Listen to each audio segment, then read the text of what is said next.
Hi guys, welcome to my channel. I'm so glad to have you here.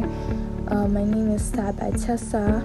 I'm going to be teaching you how to draft a basic pattern like a pro. This is beginners friendly, so please stay tuned and watch this video till the end. For this pattern drafting, you'll be needing the pattern paper, your pattern ruler, pencil and eraser.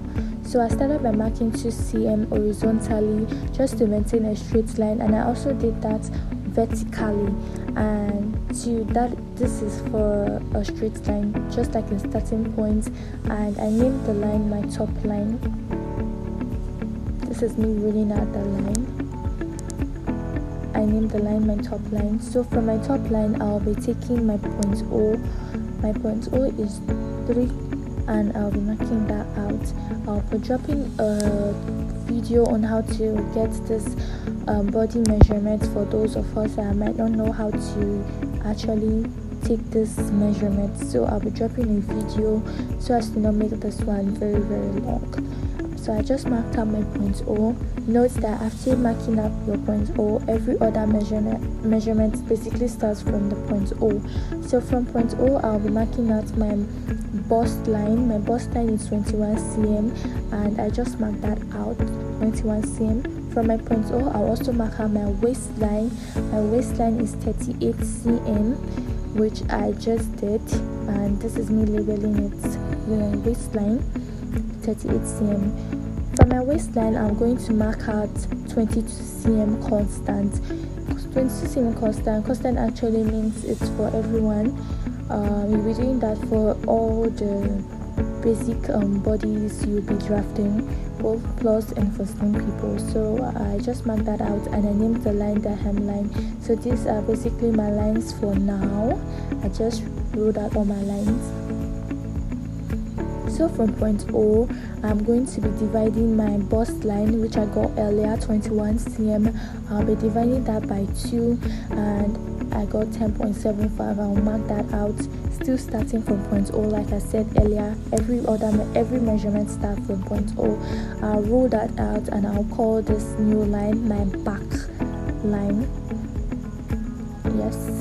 So from my point O, I also did my 3 cm shoulder line constant, 3 cm constant, which means it's for everyone. I rolled it out, and this is my shoulder line. So from my shoulder line, I'll be taking my back neck width. My back neck width is 7, so I'll mark it out like this, and yep, and I'll also mark this on my point O too. I'll mark it 7 cm, and I'll just join the lines like this. Yeah, pay attention to this place, please. So from my point O, I'll be going up by 1 cm. Remember, we're using the back of the tape, not the front, which is why I'm always saying cm, because the back is cm and the front is inches. Yeah, so from this point, I came up by 1 cm, and from here I'm going to just like make a curve here for my neck, and this is how I placed my pattern ruler. Please kindly pay attention so you'll be able to get your curves accurately. I just placed it, and this is what I got. Just trying to make sure mine is accurate. So from this point, I'll be marking out my shoulder measurements. My shoulder measurement is actually 12 cm. I'll just mark it out. I will take my ruler and I will rule it to that point I just marked out. Yeah. And this new line is called our shoulder point. The point I just ruled out is called the shoulder point. Furthermore, I am going to divide my bust measurement by 4. My bust measurement is actually 86. I divide it by 4 and I get 21.5. Yours will be different, but whatever you get from your bust measurement divided by 4, you place it on your bust line that you marked. You place it and you mark out like this. Yes, place it accurately, and you are going to mark it like this. Then I also did my hip measurement divided by 4. Mine is 95. I divided it by 4 and I placed it on my hemline and I just connected it like this. So I connected it to the bust line. Yeah.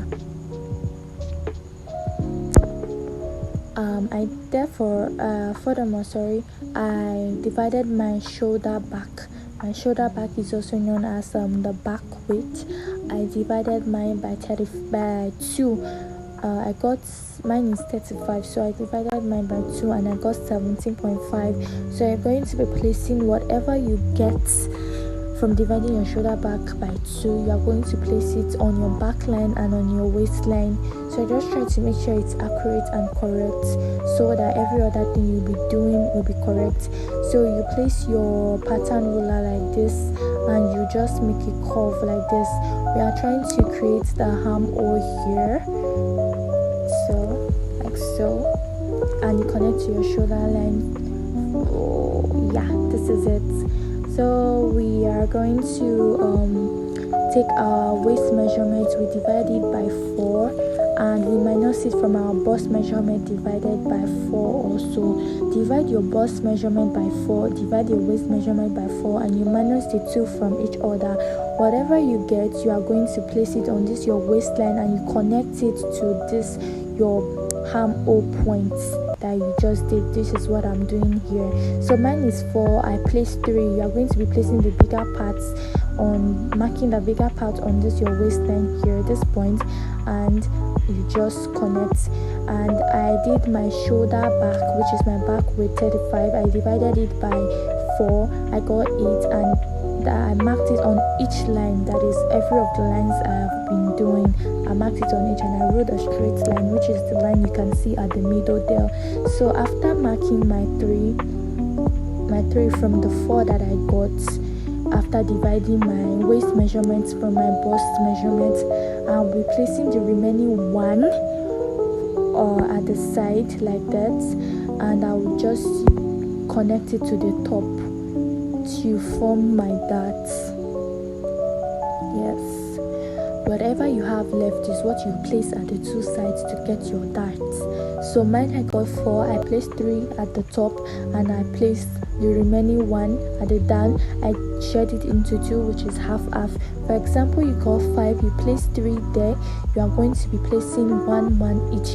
That is complete 5. And I just did a curve like this to connect. At the down, I will be coming up by 4 cm here. I will mark it out and I will create a slant with my pattern ruler like this to make it accurate. I hope you understand how we got our dart. If you don't understand, I'll just say it again. Waist measurement divided by 4, you minus it from your bust measurement already divided by 4. Whatever you get, place it at the top of your waistline, the bigger part. Then the remaining number, you are going to place it at the 2 sides for your darts. That is what I got. So at this down, I placed 1. I came up by 1 cm, and this is for the purpose of our back. My back is not really deep, so for someone that has a deeper back, you can do 1.5, and then you mark it out and you just connect upwards and downwards. You have to make sure that these divisions and calculations are correct to get the accurate answer. So when you are sewing, you don't either sew oversized or something else entirely. Yeah, so we're done drafting our basic body for the back. I just drafted the back of our basic